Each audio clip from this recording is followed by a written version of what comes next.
Welcome to the VEROSCOPE analysis of Brian Walshe, whose trial is currently happening. It's the Commonwealth versus Brian Walshe, and we're going to be analysing the police interview which occurred on January the 5th, 2023. If you're new to the trial, this is Brian. He's accused of the murder of his wife.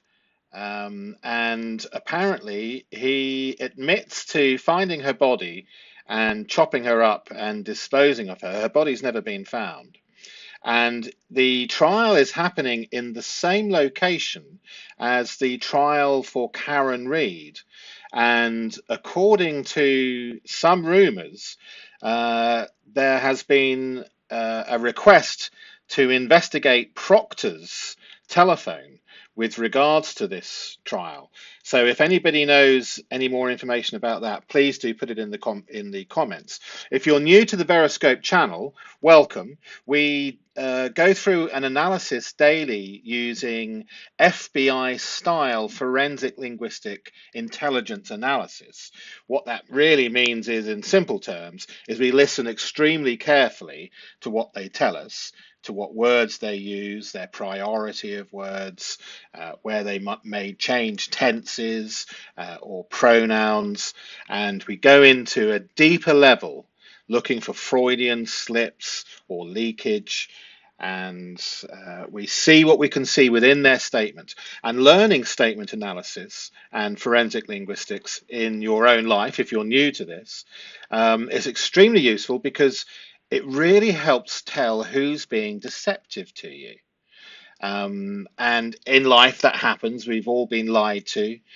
We've all been deceived to some extent. We've all been gaslit.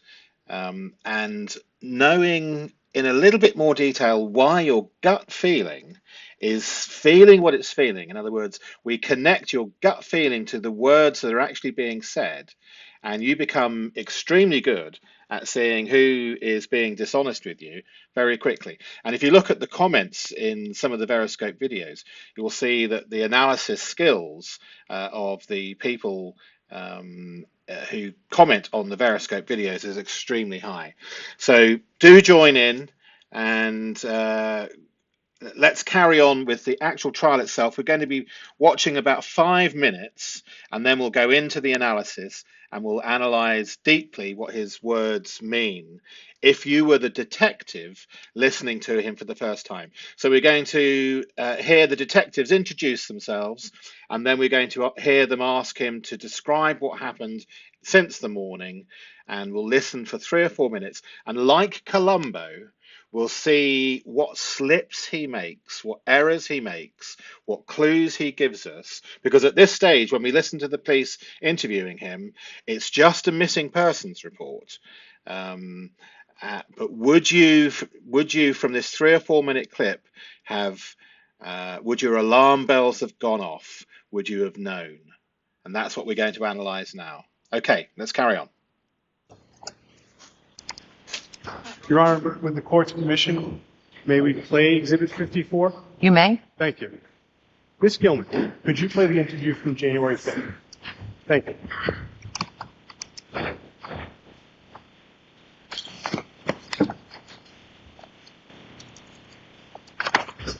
The reporter is on. It is 1956, January 5th, 2023. We're at your home. We're at 516 CJC Highway. My name is Harrison Schmidt. I'm a detective with Cohasset Police. Present is Trooper Chico, I'm assigned to the Norfolk Superior Office. My name is spelled B-I-C-I-S. And Sergeant Garrett from the Cohasset. Okay, so the detectives have introduced themselves. I'm Brian Walshe. Beautiful. January. So I'd just like to circle back to I'd like to circle back to last weekend. So can you start me with in the morning? So when you woke up, I remember when we talked, I was just going back to my notes and taking everything up. When we talked, I had up until and 11. Could you fill me in starting from when you woke up on the first, so it's Sunday morning? Oh yeah, definitely. Baby Brian normally gets out of the for this 7 or around 7. So when it's about light, and then I get up, and then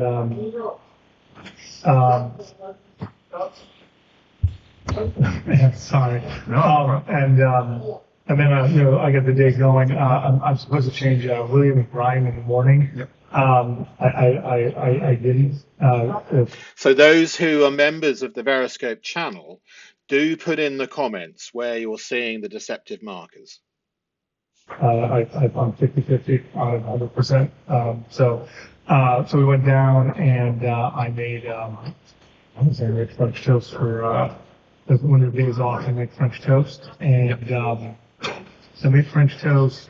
I was expecting to see my mother later. So the kids and I played with all the gifts and things that we had at the house. And then Robin showed up at 2. And then I had to go out to get put a little orange juice and milk and things like that. So I went to Shaw's, and then I went to then I got off a bit late to go see my mother, and then we went to Whole Foods and CVS, and then I came back, and that was pretty much the whole day. Okay. Before that, I listened to your interview. At Schmidt, and you said that, I think you said at the beginning that when you were about 6 when she was leaving. She kisses me goodbye. Yeah. So you did wake up and you did. Did you notice that? She kisses me. So notice tense changes. I didn't get out of bed or anything. She just like 5 and I went back to sleep. Okay, nothing over the conversation. That's pretty much what I had to go. We've gotten into a routine. I used to get up with her, and then I would be too blown up for the kids. So. Okay, and then but your son also saw Anna before you left. Yeah, when I came down, I said, "Sorry, Mom, I had to go early," and he said, "I got to find him." This is like he's got about 7 years old. Yeah, I think I'm at 7. He was on the couch playing with his iPad. Okay. Sorry to interrupt. No, it's fine. yeah. Clear that because it wasn't kind of completely. No, I understand nothing's clear anymore. Can you tell me what she was wearing? Like when she left, if you remember? I'm sorry. I really she had a dress on her, her underwear. I guess her stuff is down here. Sometimes she keeps it under her arm. So sometimes, because she's getting herself ready in her underwear normally. So but I know she always got a black dress normally or something on. That's her standby, or she has one of the flowery dresses. But I don't know what she was wearing that day. I do know that she wore. She had to have worn her short black coat because I was listening. She wore her hunters, which is odd. Normally she wears fancy shoes to leave. And what color are the boots again? They're blue gray or something like that. And the pocketbook stuff like that. Yeah, she had a Louis Vuitton bag. Yeah. And then she had her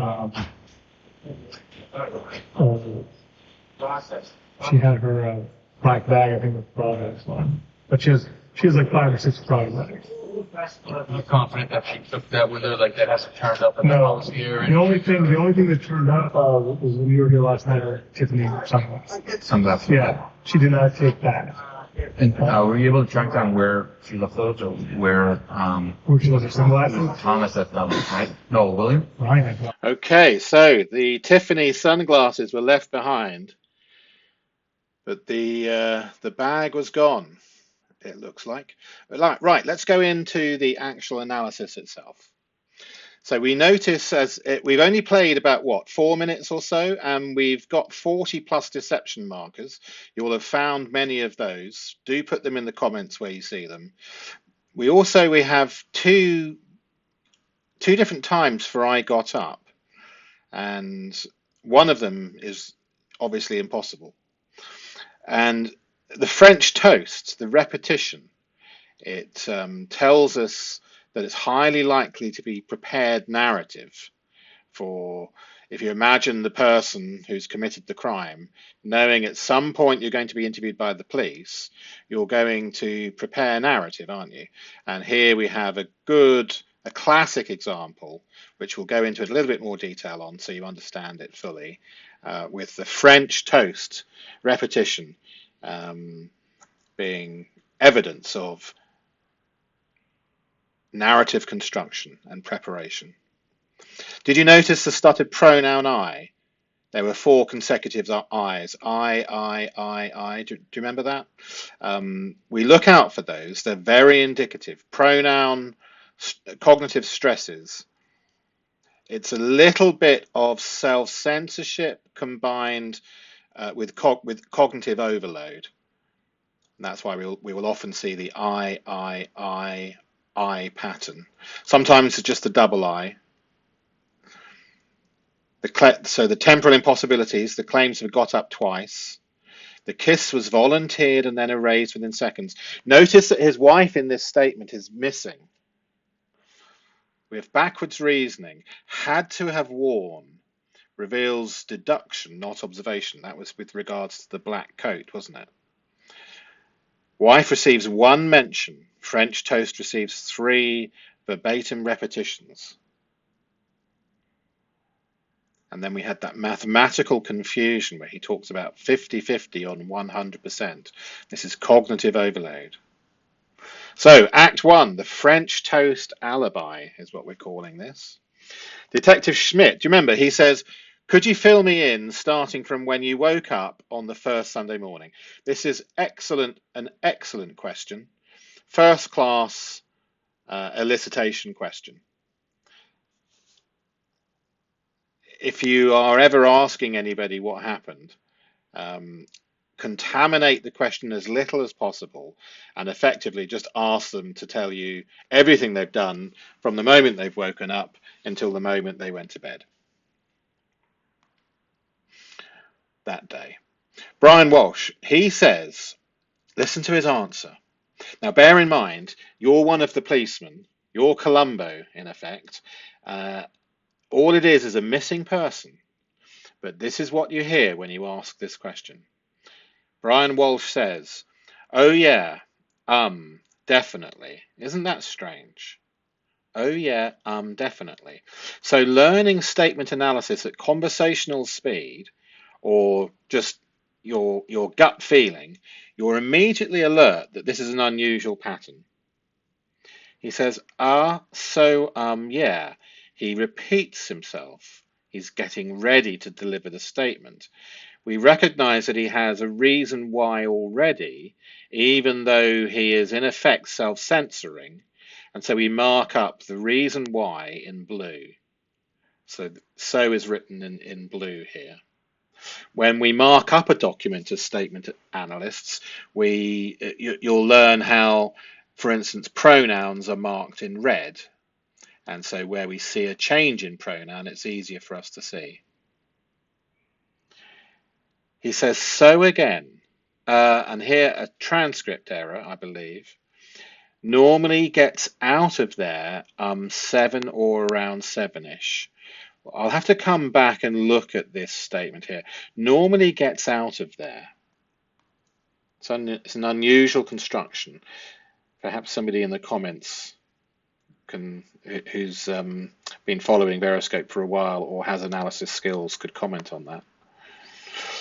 He says, so again, so when it's about late and then I get up and then sorry. Notice that sorry is very often said.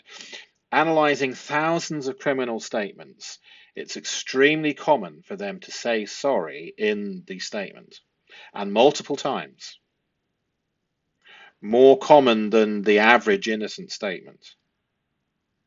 So on the whole, when we see too many sorries, our radar goes goes on. And then, so when we see words like and then, there's a little bit of a time gap missing, isn't there? Sometimes it's a temporal lacuna that it's easy to miss. And then I get up. So when it's about late, and then I get up, and then sorry, and then I got the day going. So we see complete cognitive overload. We see the accent, and do listen to some of the previous VEROSCOPE videos so that you understand what we mean by accent. We have the accent of deception. So immediately, reasons why, time gaps, and look how we have sensitivity, and then.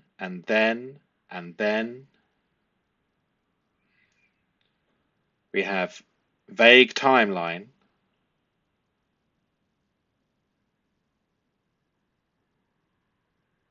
So, when asked a simple question, what happened Sunday morning, Walshe begins, oh yeah, definitely. Yeah, 4 stalling phrases before entering his narrative. 4. The word definitely is particularly striking, an unnecessary commitment word for a straightforward question, and yet not even answering the question. This is not how truthful witnesses enter their accounts. So how somebody begins their account is very important to us. Notice what follows. Ryan normally gets out of there 7 or around 7-ish. Transcript error notwithstanding, the phrase gets out of there is extreme distancing language. It's not wakes up, not leaves for work, it's not leaves. The pronoun there, it creates a psychological distance from the bedroom, from the intimate space that he shared with his wife. Gets out of there.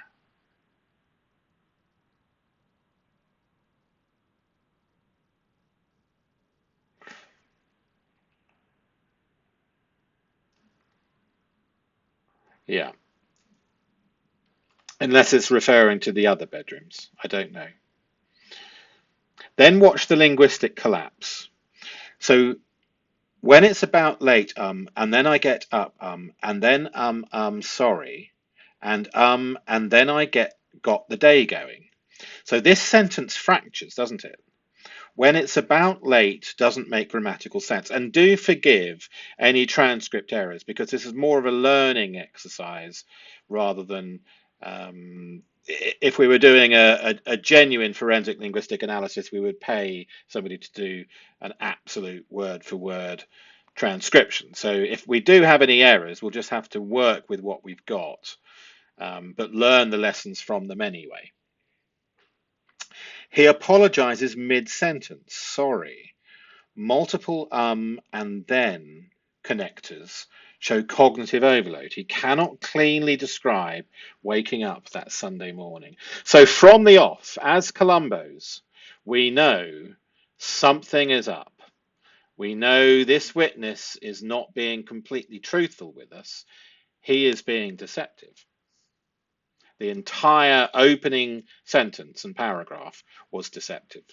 So next we move on to when the most instinctive word breaks. Brian Walshe, watch the cognitive collapse. I'm supposed to change William and Brian in the morning. I did I 50-50 on 100%.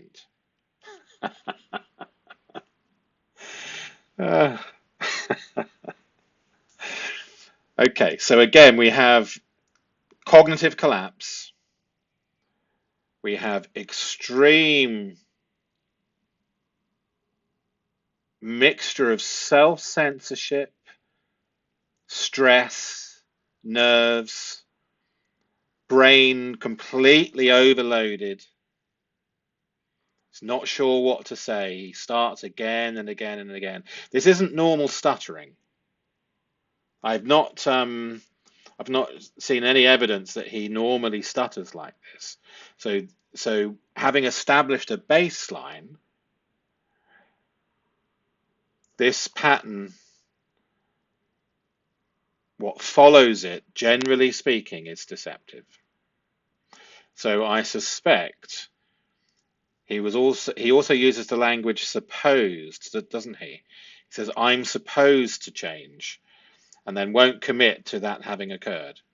And here we have this pattern, which leads us to believe that it's unlikely that the changing did occur.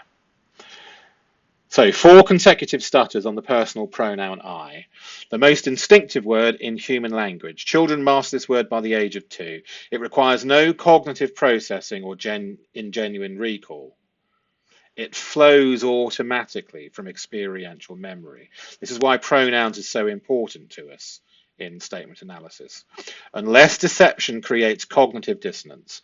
Observe the sequence. I'm supposed to change, present tense obligation, to I. In other words, complete cognitive overload, system failure in effect. To did, past tense without commitment, 50-50 on 100%, a nonsensical mathematical hedge.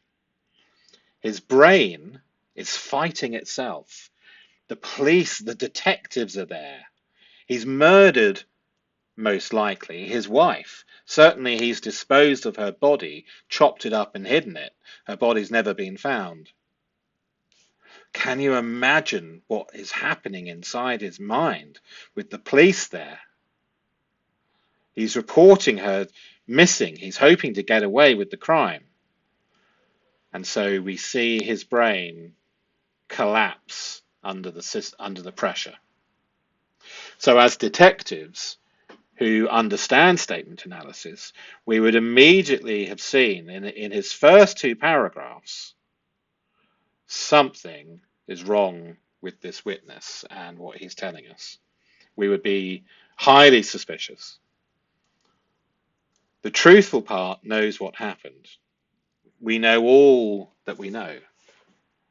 The deceptive part tries to construct an alternative. The collision manifests as stuttering. Then the critical detail. He says, I'm supposed to. So he doesn't say I changed.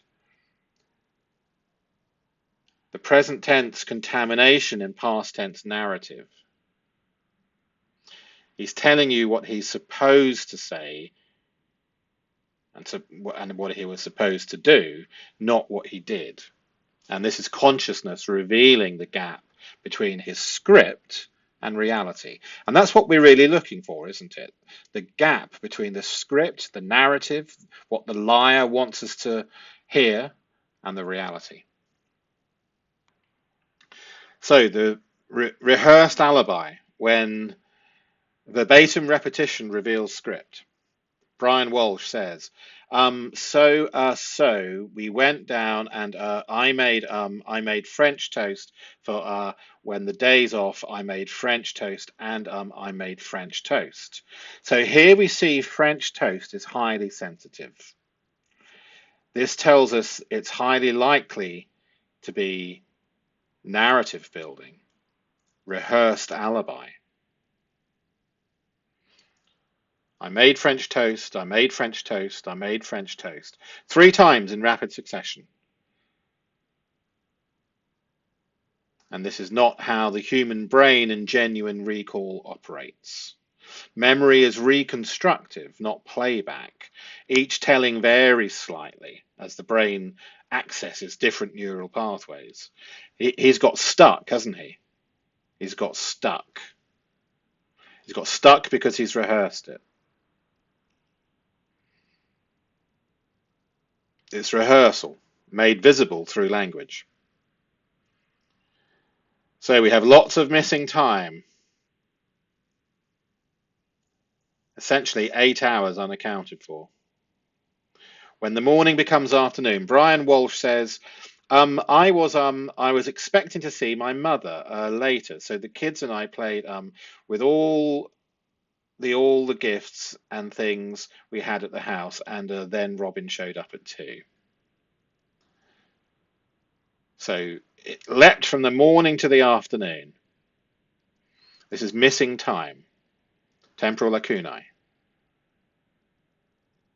You cannot withhold information you don't have. When subjects skip time, they have information, but they're concealing.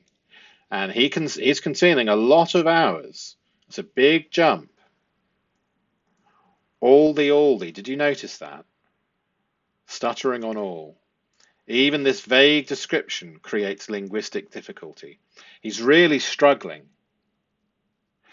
Now, if you weren't looking or you didn't know, you would just have this gut feel that something's wrong. But at that conversational speed, most of it would be missed. So we have rehearsed narrative from the mathematical convergence of the deceptive markers, which we've just pointed out. Act 2, the minimized departure. So the kiss he mentions and then erases. Detective Schmidt says, you said at the beginning that Woken knew about 6 when she was leaving. And Brian says, she kisses me blindly. Isn't that an unusual thing to say? She kisses me blindly. I wonder what that's about. That is unusual. Perhaps regret.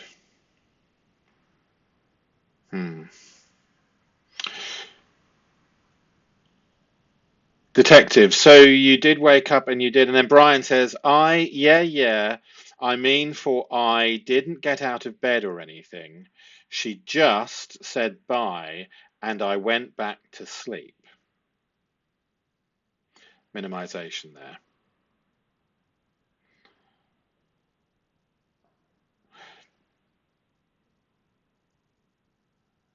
Brian volunteers, she kisses me blindly, but watch what happens when the detective follows up and Brian elaborates.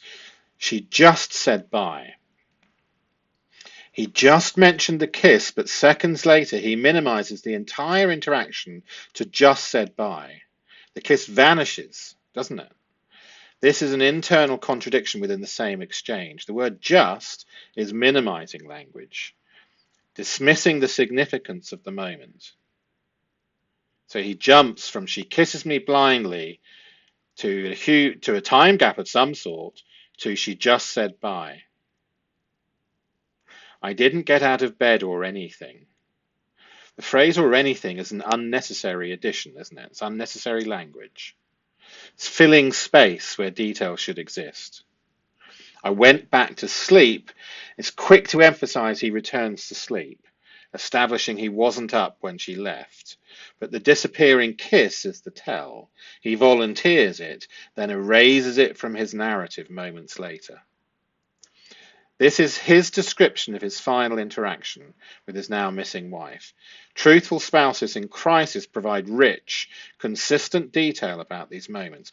Walshe gives contradictory minimization, mentioning a kiss, then reducing the entire farewell to just said goodbye. There's no conversation. She isn't there in the statement. She's not alive in the statement. And we've noticed that with lots of other statements, haven't we? If you go back into other VEROSCOPE analysis, the person themselves disappear from the statement, both in conversation and in name. His brain cannot maintain consistency, even within a single exchange about the moment that should matter the most. And then he says what he used to do. And don't forget, we're only looking at the first 3 or 4 minutes of the police interview. And look how much intelligence we've gained already. If you haven't subscribed to VEROSCOPE, please do. And please do join in the comments. There's so much to learn. And there's 80 or so more, in fact, almost 90 now, members in the YouTube member section, and we're all learning forensic linguistics intelligence at a deeper level, month by month, as we produce a course. The collapse into routine. Watch what happens when asked about that specific morning. He describes what he used to do. Here we go. Nothing other conversation. That's pretty much what I had to go. We've got into a routine. I used to get up with her, and then I would be I used to be too blowed up for 30 minutes instead of. Do you see this accent of deception? It's absolute insanity, isn't it? When things are confusing, that's another deceptive indicator. He describes what he used to do, not what he did, but what he used to do. Do you see the difference? It's these tiny little cumulative flags that begin to tell us the story. Because he was supposed to change, wasn't he? And here he describes what he used to do. So he's not committing to anything. He's hoping us, the person listening to him, will fill in the gaps without him directly lying. So you'll notice that with liars, a lot of it is lying by omission and little subtleties, always with a get out of jail free card where they can switch back. They try to never completely commit. They always give themselves a bit of wriggle room. And so that in itself, as a style of language, leaves a pattern which we can spot, and it becomes its own deceptive marker in its own right. We've got into a routine, present perfect tense for past events. I used to get up with her, past habitual, not specific past. I used to. Yeah. What he told his son. Yeah, I think that except he was on the couch playing with his iPad. Sorry again. Oh no, I believe that this is the police officer actually. So we have a slight transcript error. Yeah, this is the police officer.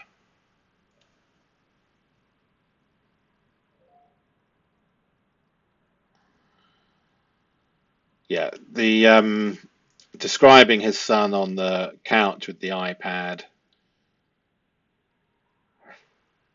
And then the Freudian slip that reveals all. When he doesn't know, but needs to know. Detective Schmidt says, can you tell what she was wearing? Okay, so this is quite important. He's going to claim he was under the duvet, like Soto claims. He says, like when she left, if you remember, I'm sorry, I'll leave, she never dress on her underwear. Isn't this all very confusing and very strange? And I guess it's her stuff, it's down weird sometimes. She keeps it under sometimes because she's getting herself ready in her underwear only. I think there's a transcript error there. But even if there is, the pattern itself is still there. It's still visible. It's still highly unusual, highly confusing. As he says, weird. The whole constructive pattern is weird. And then let's go into this in a bit more detail. Can you tell what she was wearing? A simple question for someone who saw their spouse leave, or supposedly. But Walshe is going to say, no, he went back to sleep. It was a blind kiss, and she's gone. Walshe's response, if you remember, oh, no, this is the police officer. This is transcript error. But here is right. She never dress on her underwear. Why is he talking like that? If you have any opinions, please do put them in the comments. Don't get confused with this transcript error of the police saying those words. It wasn't him. When both cannot be true. Brian Walshe. So I mean, but I know she always had a black dress normally, or something on that's her standby, or she had one of the flowery dresses, but I don't know what she was wearing that day. Can you see the French accent of deception? Or hear rather, and see. Sometimes by doing the marking up, it makes it easier to see the pattern when you look at a truthful statement versus a deceptive statement. So we have the claim that he doesn't know what she was wearing, but he's very sensitive about it, isn't he? I mean, but I know. Oh dear. I mean, but I know. You see, once you understand deception, it makes you giggle because it's so common how with especially English speaking liars, it's almost like they've all gone to school to learn how to lie because they all do it the same way. It's fascinating. I mean, but I know. So we have the contradiction in a single breath. Does he know or doesn't he? The stuttering pronouns, I mean. It's the continued cognitive struggle that we saw at the very beginning with the I. She. Sensitivity, we call this. Always had. That's highly sensitive. More stuttering on the basic words. He describes what she always wore, what her standby was, all general patterns instead of specific observation. Why is he doing this? Is it to appear cooperative? Then the admission, but I don't know what she was wearing that day. But I don't. How unusual. Present tense contamination again. I don't know. So, I suspect what she was wearing. This is, I self-censored there because he did dispose of the body. This is unexpected. A husband should notice what his wife wore when she left. The absence of this knowledge is striking. But watch what comes next. He's about to tell us what he does know through backwards reasoning. So, the Columbo who is interviewing him, what's he thinking? Is he grabbing little notepads out of his pocket? Is he going to come back for just one more thing? I suspect so, because immediately we know he's lying to us, isn't he?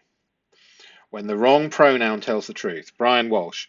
I do know that she had to have worn her short black coat because I was missing.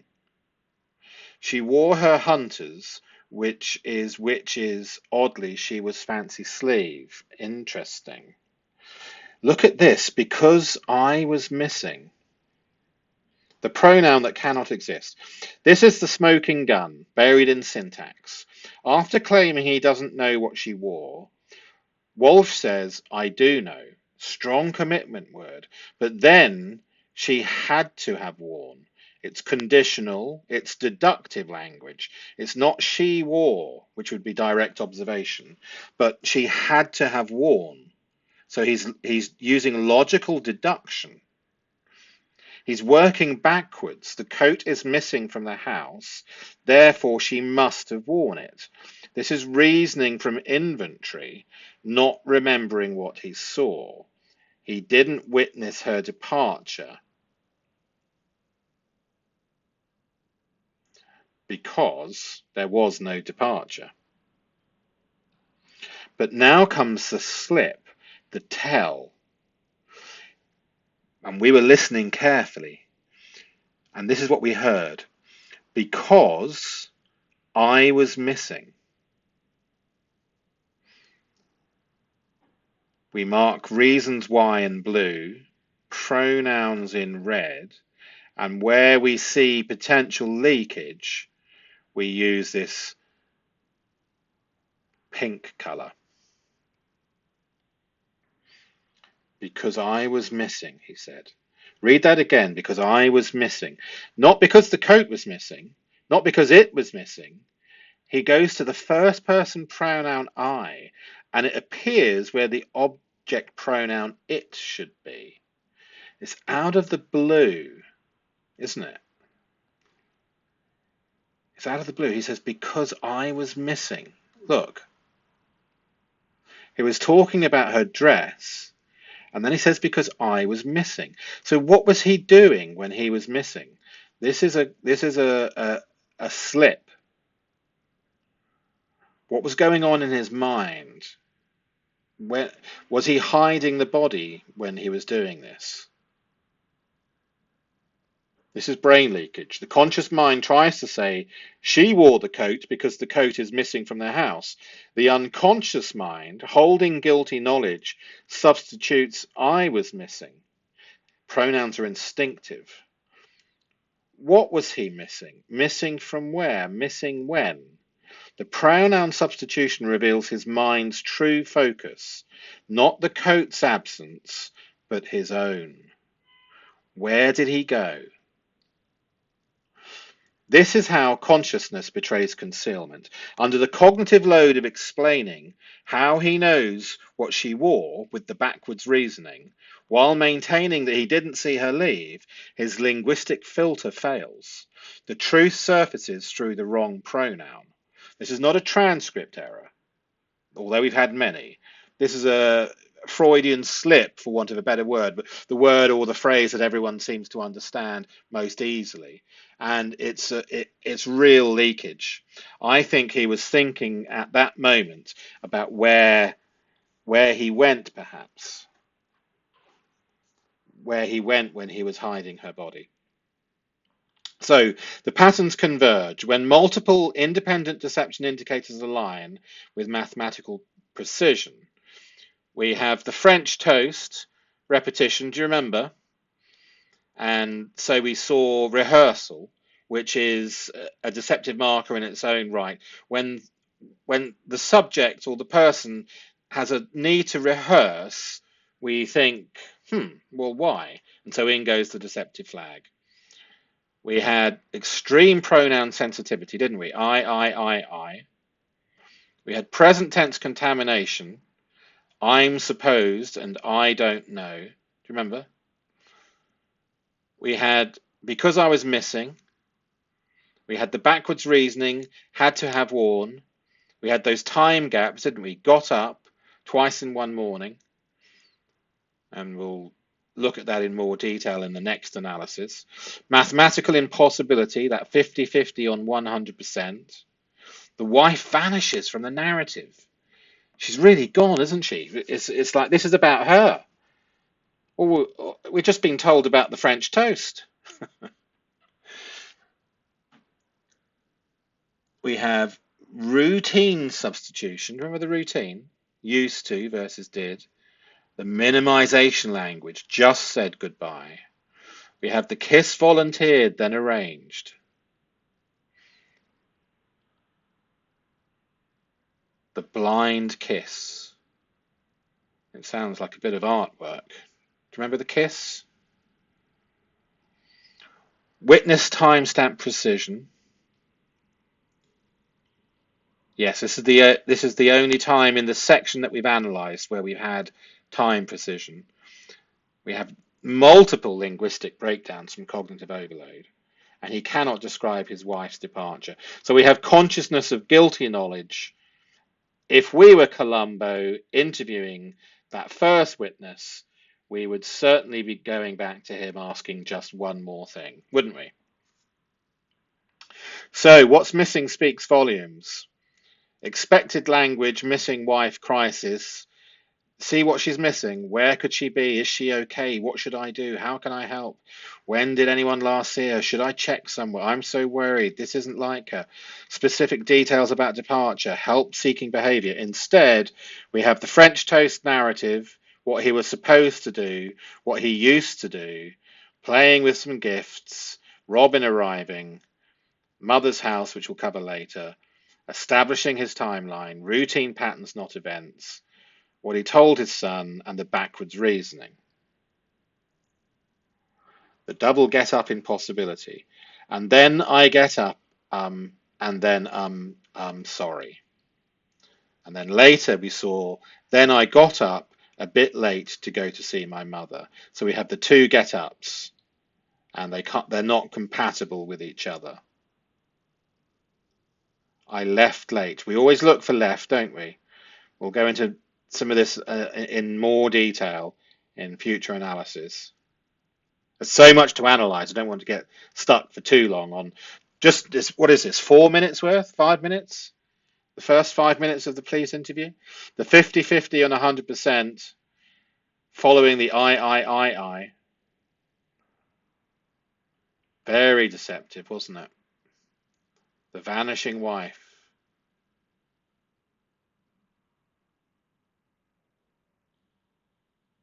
And the witness timestamp. Some present tense contamination. A lot of sorries, weren't there?